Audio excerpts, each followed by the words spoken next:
Love and respect, everyone. This is Roxanne Greenidge. I'm your host today for Higher Lyrics is Born to Serve on Blog Talk Radio, where we try to meet every Sunday at 11 a.m.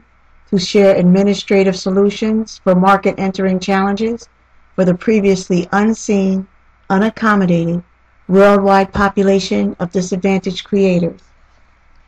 A new civil rights movement is underway in these United States, which is not characterized by race or even class. The arsenal gear package of the winning force will include internet technologies, collaboration, and dignity for the human spirit. Intelligence gathering will measure two-way accountability, work ethic, synergy, and intent. The winning American family will leverage personal accountability upon U.S. citizens' public docket database measured/exposed court and Department of Human Services serial criminals bearing titles of judge, esquire, evaluator, social worker, procurement office, Department of Economic Security, Title IV funded, foster and adoption contractor, provider, etc.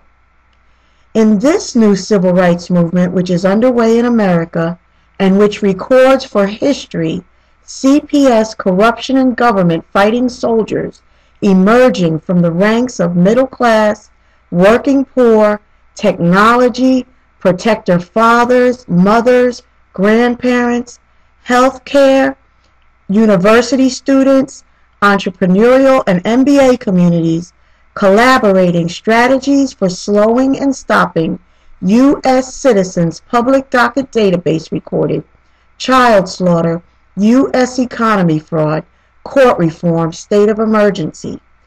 Families employed in law enforcement walk a tightrope balancing act, challenged to reconcile work ethic, professionalism, and the need to comply with their employers' official procedures and policies and their personal political, religious, and moral convictions to treat their fellow human brothers or sisters with dignity and respect in the midst of the tumultuous upheaval caused by CPS corruption and government fighting soldier families, saying, as Rosa Parks did so many years ago to set off another civil rights movement, no more.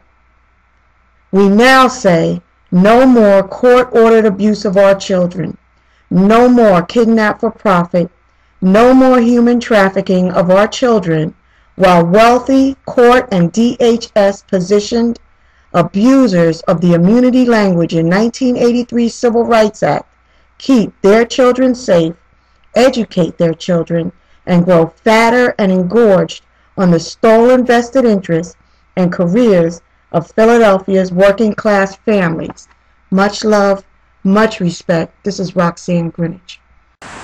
Respectfully addressed to City of Philadelphia Mayor Michael Nutter, because you have ignored the written, audio, and video pleas and evidence of employee misconduct, theft, and conspiracy to kidnap for profit by and between municipal government employees, state agency, DHS employees, and First Judicial District Court of Common Pleas, Family Division, Philadelphia County, submitted to your attention on behalf of 32 families, then 38 families, and now 42 families who have asked you to honor your oaths to guard our Pennsylvania Constitution and Philadelphia City Charter and receive our evidence of state agency DHS social worker misconduct, epidemic child abuse registry fraud, and Pennsylvania child support enforcement fraud, and taxpayer-paid City of Philadelphia lawyer malpractice, which destroys entrepreneurial self-employment, creative work product contribution, business and community development, and inflicts personal injury and wrongful death, obstructing quality of life, saving education, no matter how progressive the educational reforms implemented by well-meaning officials are. Honorable Mayor Michael Nutter, you are asked by 42 Philadelphia families and hundreds of Philadelphia working class, student, and impoverished residents to recognize all family court and DHS decisions are not in the best interest of children and should not be enforced by ethical elected officials.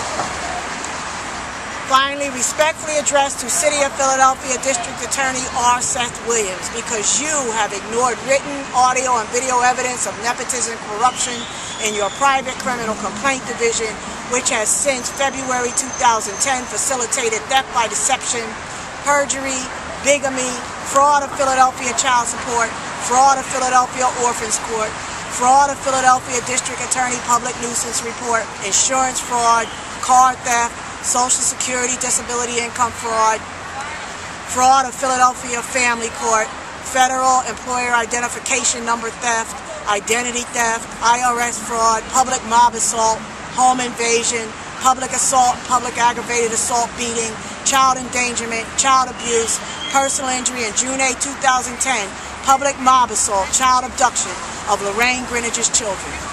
When speaking to one of your ADAs, that's an Assistant District Attorney, on July 21st, 2010, I was told, 1, that you, Mr. District Attorney R. Seth Williams, have done nothing and are not expected to do anything to act on President Judge Marcia Nayfield's July 12, 2010 referral to your office to issue warrant for the arrest of Eric L. Brown after police and U.S. Marshals have returned proof of service proving that Eric Lee Brown and Sandra O'Sullivan have moved to avoid service of summons in both the federal aggravated assault upon minors case and the public mob assault case, Willie Bronson versus Eric Brown, CR 1006119549.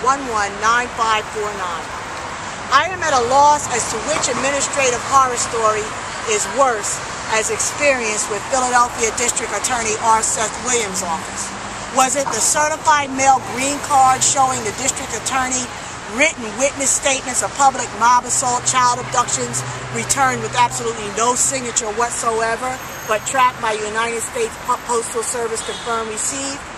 Or was the greatest administrative horror story the polite Assistant District Attorney Roxanne Greenwich spoke to July 21st, 2010, who advised Roxanne Greenwich to report her claims of corruption to Pennsylvania's Attorney General, and when Roxanne Greenwich asked for the Pennsylvania Attorney General's name, the well-meaning ADA admitted, quote, I don't even know who that is now, but I can give you the number if you want. That's very sad when an Assistant District Attorney doesn't even know that Tom Corbett is our Pennsylvania Attorney General. Published at higherlyrics.com.